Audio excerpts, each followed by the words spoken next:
Yes, my people, I'm back again. I don't talk am for my previous video say if any politician won't go disgrace himself or disgrace his family, me they always come on Nigeria. I don't talk am. They don't hear any. They always come on Nigeria for matter.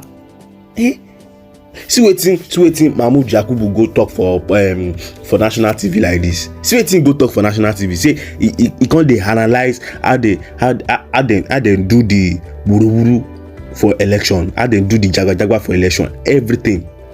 He can't they analyze them, can't they apologize for Nigerians, say everything will be amended, everything will be settled, everything will be shaken. You they lie, you they give us lamba, they chop. No can't they disgrace us for public TV again. If you want do am, come on Nigerian from your name. If they ask am outside like this, say which country are you from, you say it's from Nigeria. And we will stay connected to the end of the show. Me na hear waiting this man go talk, waiting they talk for mouth, as they apologize, as they still they claim is right, still they claim everything we he do, say he still right, say he go amend them. This man just a disgrace us. Stay connected to the end of the show. Me now see waiting this man talk for this video. Welcome to Nigerian TV show. The whole of crime scene is happening in the street again. The center of political news, celebrity gossip, religious gossip, and happiness in the society. Join us, the voice of Africa. Hello my great and wonderful viewers, welcome you back to Ladipot TV show. If you are new to the show, don't forget to click the subscribe button, the like button, the bell beside it, and also plan to drop your comment in the comment section so that YouTube will notify you anytime we drop any other video into the channel. Yes my people, before I play this video for now, I just want to talk, say we obedient Peter Obi, we are at the gate of success, and today the gate has been opened for us. It's not for us to enter into the gate and attain our success and take our mandate back from those who take it from us. As I was saying in my previous video that we have nothing to fear, that maybe no worry. Say everything. A lot of people are saying that let's wait. We don't know what can happen. We don't know what the judge can do. We don't know what to. I was just saying, don't worry that we have this joy, this mandate, this presidents is coming to we the obedient. We are going to excel. Me na see waiting Yakub Mahmoud go they talk for national TV. Waiting. You see these people they just keep on disgracing us. They keep on disgracing us. If you now won't do talk all those kind of talk, no talk for where TV will be say now worldwide they wash them. They wash them outside too. And if you stay connected to the end of the show, me now see waiting this man talk for this show. People, don't forget, always stay connected to Ladipot TV show. We'll be back. See you soon. I welcome you all to this meeting. And the purpose is to reflect on the subject matter of the just concluded 2023 general election. Following the conclusion of the election, the time has come for introspection, stock-taking, review, and evaluation. Since the conclusion of the election, diverse opinions have been expressed by political parties, candidates, observers, analysts, and the general public on aspects of the elections that took place in February and March.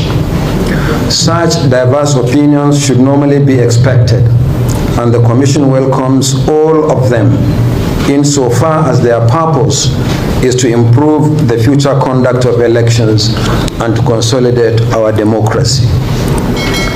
The Commission has consciously not joined in these commentaries in the immediate aftermath of the election for several reasons. First, our preference is to listen more and draw lessons rather than join in the heated and often emotive discussion on the election. Second, since we plan to conduct our own review of the election, we see no need to preempt the process. Third, the Commission would not want to be seen as defensive or justificatory in joining the ongoing discussions. Finally, and perhaps most importantly, several issues around the election are sub judice, and it is not the intention of the Commission to either undermine or promote the chances of litigants in the various election petition courts beyond what is required of us by the legal process.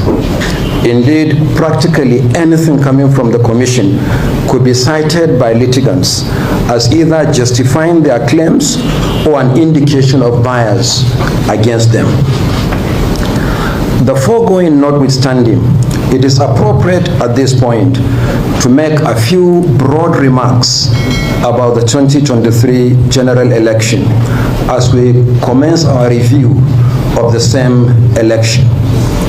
In doing this, it is necessary to look at the entire process before, during, and after the election to make an informed assessment. Granted that events on election day are probably the most important in terms of optics of elections, it is also very essential to look at the totality of the process. This is necessary if we are to learn the full lessons of the election going forward. Compared to some previous elections, we believe that the 2023 general election was one of the most meticulously prepared for in recent times. Learning from previous experiences, we started preparations immediately after the 2019 general election, carefully ticking the necessary boxes over a 4-year period. It is the need to learn from both the positives and the shortcomings that makes the stock taking that we are embarking upon today very essential. Among the positive stories is that the security challenge which threatened to derail the elections did not materialize. Concerns that the polls will be disrupted by the perennial insecurity across the country fizzled out on election day, as the elections were largely peaceful. Despite currency and fuel challenges and widespread attacks on our personnel and facilities nationwide, the Commission proceeded with the election as scheduled. The first set of elections, the Presidential and National Assembly, held as planned for the first time in the last 4 general elections conducted in the country. Accreditation using the bimodal voter accreditation system, the BVAS, has generally been scored very high by voters. Our records show that the success rate of the BVAS accreditation stands at 98% compared to the smart card readers' 29.2% during the 2019 general election.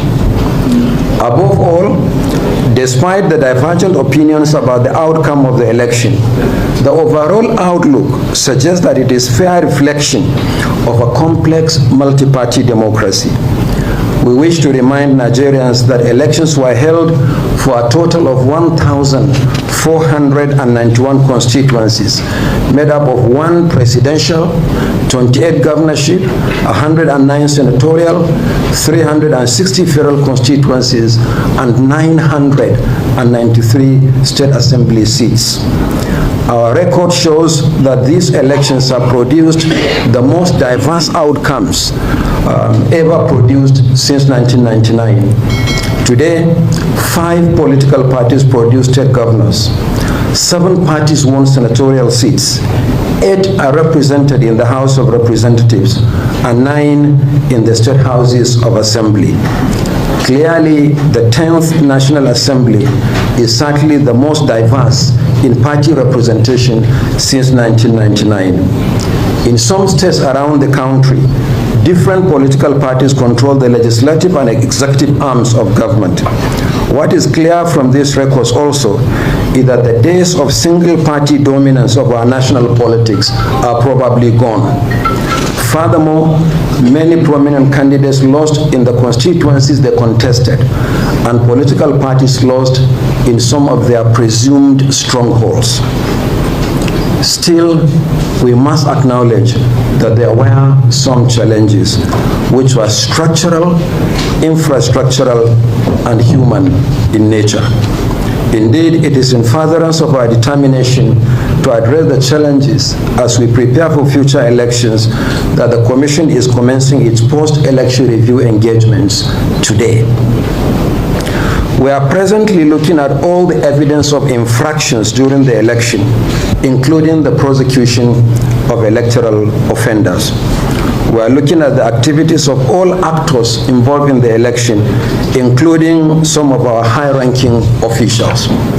I can confirm that the Nigeria Police concluded its investigation of the conduct of our resident electoral commissioner in Adamawa State and submitted the case file to us. Appropriate action will be taken in a matter of days, and Nigerians will be fully informed. I can also confirm that we have received 215 case files from the Nigeria Police following their arrest and the conclusion of investigation into electoral offenses arising from the 2023 general election. We are working with the Nigerian Bar Association, the NBA, to prosecute the alleged offenders.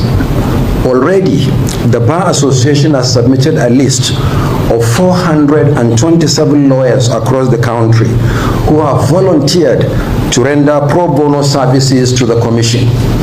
They are not charging legal fees, but by mutual agreement, the Commission will provide a token amount to cover for filing fees and other expenses.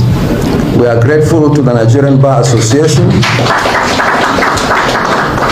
We are grateful to the Nigerian Bar Association and its president, Yakubu Mekeu, Senior Advocate of Nigeria, for this historic collaboration. Similarly, we are working with the Economic and Financial Crimes Commission and the Independent Corrupt Practices Commission on the prosecution of cases relating to vote buying and associated violations. In the next few weeks, several internal debriefing meetings will be held, culminating in engagements with stakeholders. I implore the resident electoral commissioners as senior officials of the Commission to lead the discussion on all aspects of the election, from preparations, conduct, and aftermath, frankly and constructively. Among other issues, I expect you to cover such specific areas as 1. Operational processes for the continuous voter registration and the general election, including planning, organization, coordination, and evaluation of activities, focusing particularly on such specific issues as the issuance of voters' cards, logistics, delivery of materials, deployment of personnel, and so on and so forth. Number 2, legal framework for the conduct of elections with a view to addressing any key legal challenges that may have arisen prior to the 2023 general election, which were not envisaged before the election. 3, technologies deployed in the electoral process, including Inec voter enrollment device, the IVED, the Inec result viewing portal, the IREV, bimodal voter accreditation system, the BVAS, party nomination portal, observers, media, and polling/collation agents accreditation portals, focusing particularly on their performance. 4, effectiveness of overall administrative procedures and channels within the Commission in the coordination and execution of pre-election, election, and post-election activities. 5, political party registration, party primaries, and nomination of candidates for the 2023 general election, as well as monitoring of the processes. 6, process of recruitment, training, deployment, and performance of all categories of ad hoc staff during the continuous voter registration exercise and the general election. And 7, strengthening the Commission's cooperation and relations with other bodies, including ministries, departments, and agencies, and non-governmental organizations, and any other issues in the electoral process that are likely to impact on the work of the Commission in future. In line with our policy, at the end of the internal review and engagement with stakeholders, a comprehensive report will be published by the Commission. Furthermore, the Commission has so far received reports from 54 accredited national and international observers. We will give equal prominence to all the reports and review them in a holistic manner to ensure that necessary lessons are learned from their conclusions and recommendations. As a Commission, we hope to continue to count on the support of stakeholders to improve the electoral process in Nigeria. Thanks for staying connected to the end of the show. Before I bring this video to an end, I just want to say some things that we have to tell all obedient out there, all Nigerians out there, that no matter what is happening now, let's just stay persevere, let's endure to the end, because no matter what we do, it's going to affect us in the future. No matter what we do now, it's going to affect us in the future. If we fight for our rights now and we are able to collect our mandate back, it's going to affect us in the future, maybe good or bad. But if we don't, and we let the corrupt ones and we let the bad ones to rule us, it's going to also affect us in the future, maybe good or bad. We don't know what the future takes, we don't know what the future entails. But no matter what we do now, let's make sure that we encourage ourselves and we make sure that what belongs to us is not fully taken away from us. So don't forget to always stay connected to Lajpot TV show so that you can hear more entertaining news, more encouraging news, more developing news about Nigeria and Nigerians. See you in my next video. God bless you. God bless Nigeria. Thank you for staying connected at Lifewalk TV show. Leave the message for you, bless you, and impact you. So all we do on this channel is to bring to you prophetic words from men of God in America and outside America, from the pausing of Judy Green and Christmas to the dancing of Bullock employment and all of that. So we'll pay you with undiluted words from them and also their prophetic words.